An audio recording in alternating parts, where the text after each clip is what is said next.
Selamat datang kembali di konten. Natif, Apa itu natif? ngobrolin acara TV. Good. Di konten natif kali ini gue pengen ngomongin tentang Kompas TV. Kenapa gue pengen ngomongin ini? Karena ini lagi ramai diperbincangkan di grup TV gue, di grup TV digital. Itu gara-gara ada postingan di Kompas TV yang dimana ini sebenarnya di capture sama Dam TV, dimana dikala Anda menonton TV itu sebenarnya potongan program gitu, dimana program Kompas Sport pagi di bagian akhirnya itu isinya ya, si host bilang bahwa ini adalah episode terakhir atau penayangan terakhir untuk program Kompas Sport pagi dengan terisak tangisnya gitu. Nah ini kemudian ramai diperbincangkan, ini sebenarnya apa yang terjadi dengan Kompas TV? Emang apa ada konflik apa atau ada yang terjadi di dalam atau di internal Kompas TV gitu? Gue sempat coba cari-cari di media manapun gitu, di portal berita maupun apapun di media manapun gitu. Gue coba cari informasi, ternyata ada satu postingan di Twitter kalau nggak salah, di capture juga sama Dam TV.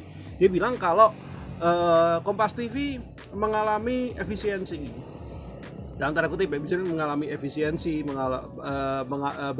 mengalami badai layoff begitu, terjadi PHK besar-besaran, kemudian juga efisiensi anggaran juga begitu. Nah kemudian ini sebenarnya masalah yang pastinya terjadi jika sebuah company televisi memang mengalami pendapatan yang berkurang mungkin cukup drastis begitu, sehingga akhirnya menggunakan strategi yaitu ya kembali lagi melakukan PHK terhadap karyawan. Seperti yang kita tahu kalau di perusahaan ya, pendapatan tetap yang selalu keluar cukup besar itu adalah di bagian fixed cost, ya bisa istilahnya mungkin kita sebutnya fixed cost, itu adalah salah satunya gaji karyawan. Nah makanya strategi melakukan PHK ke beberapa karyawan begitu, itu adalah satu jalan utama agar perusahaan tersebut bisa berjalan.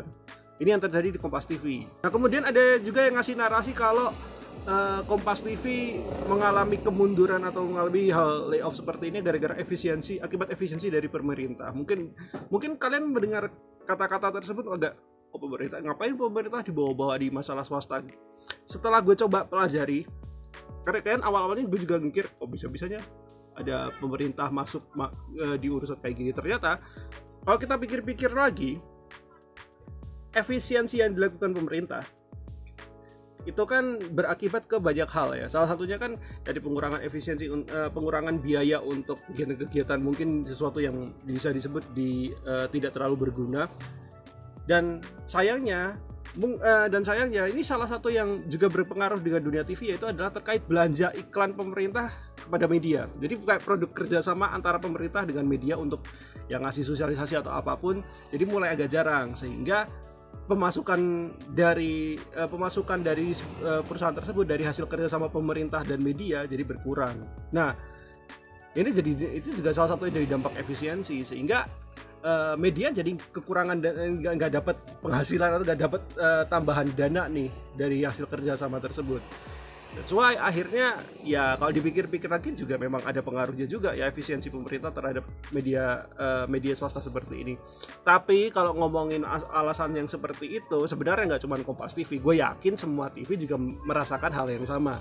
Selain itu juga, ini gue nggak tahu juga ya apakah ini juga masih ada hubungannya juga dengan efisiensi atau gimana. Tapi gue dapat sebelumnya gue juga sempat dengar berita kalau Pak Richard Bagun yang sebelumnya ini jadi direktur utama Kompas TV itu memutuskan untuk mundur dari jabatannya sebagai direktur utama, dan sekarang kursi direktur utama dipegang atau diduduki oleh Mbak Rossi.